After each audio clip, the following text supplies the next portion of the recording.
Welcome to Ask Rare Class Notes YouTube channel. In this video, I will present a student-friendly and exam-oriented analysis of the poem, Work Without Hope, by Samuel Taylor Coleridge. Before we begin, I kindly request you to support the channel by subscribing, and don't forget to like, share, and leave a comment below. Thanks. Paraphrasing of the poem, Work Without Hope. Written by Samuel Taylor Coleridge. Stanza 1, original text. All nature seems at work. Slugs leave their lair. The bees are stirring. Birds are on the wing, and winter slumbering in the open air. Wears on his smiling face a dream of spring. And I, the while, the sole unbusy thing, nor honey make, nor pair, nor build, nor sing. Paraphrasing of stanza 1 line by line. The poet observes that everything in nature is busy and active. Even small creatures like slugs have come out of their hiding places to work.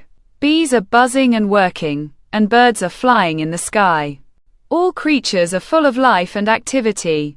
Winter is coming to an end and seems to be peacefully sleeping outside, as if nature is preparing for a new season. Winter seems to be smiling because it is dreaming of the coming spring, a season of warmth, beauty, and new life. While everything in nature is active, the poet feels that he alone is idle and doing nothing. Unlike bees who make honey, birds who pair and build nests, and creatures who sing, the poet feels unproductive and lifeless. He does none of these joyful, purposeful acts. Paraphrasing of stanza 1 in a paragraph. The poet observes that all of nature is busy and full of life.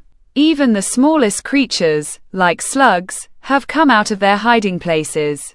Bees are flying around collecting nectar, birds are singing and active in the sky, and even winter seems to be gently fading away, smiling in its sleep as spring approaches.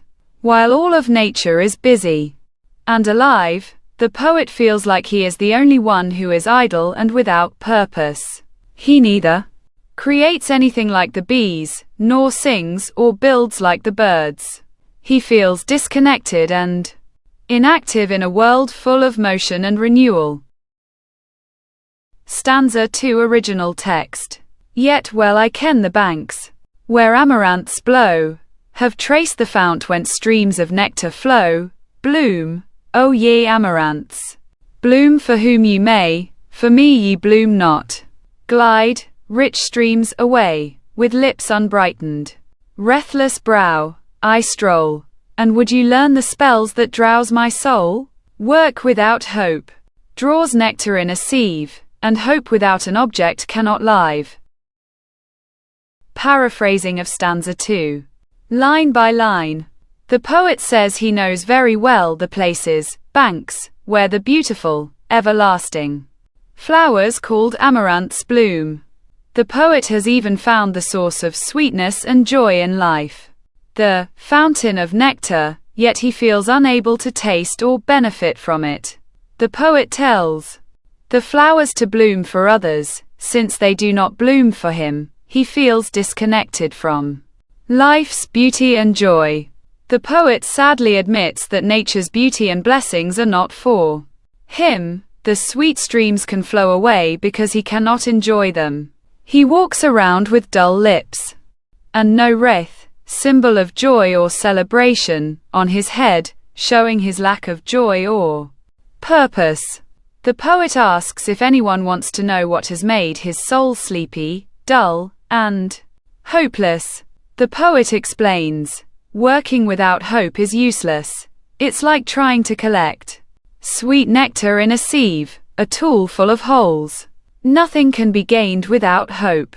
The poet finally concludes that hope itself needs an object or goal to survive. Without something to aim for, hope dies. Paraphrasing of stanza 2 in a paragraph.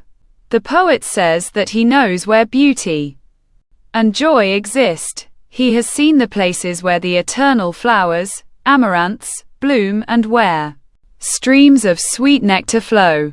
But sadly, he feels that these joys are not meant for him. The flowers bloom for others, and the streams of happiness pass him by. He walks around with a dull face and without joy or success. Finally, he reveals the reason for his sadness. Working without hope is useless, like trying to hold nectar in a sieve. Likewise, hope itself cannot survive if it doesn't have a goal or purpose. Without hope or direction, life feels empty and meaningless. Summary of the poem, Work Without Hope, written by Samuel Taylor Coleridge. In the poem, Work Without Hope, Samuel Taylor Coleridge describes how everything in nature is active and full of life, while he alone feels useless and hopeless. He watches the bees, birds, and flowers, all working and growing as winter turns to spring, but he cannot take part in their joy and energy. The poet feels separated from the natural world and realizes that his life lacks purpose and inspiration. In the end, he concludes that work without hope is meaningless, just like trying to hold nectar in a sieve, and that hope itself cannot exist without a goal or purpose. The poem beautifully conveys the idea that hope gives life meaning and motivates us to act, while hopelessness leads to sadness and inactivity. The central idea of the poem, Work Without Hope, written by Samuel Taylor Coleridge. The central idea of the poem, Work Without Hope, is the importance of hope and purpose in human life. Coleridge compares himself to nature, where every creature is busy and full of life, while he feels idle and joyless. He realizes that all living things have a purpose. Everything around him works with energy and hope.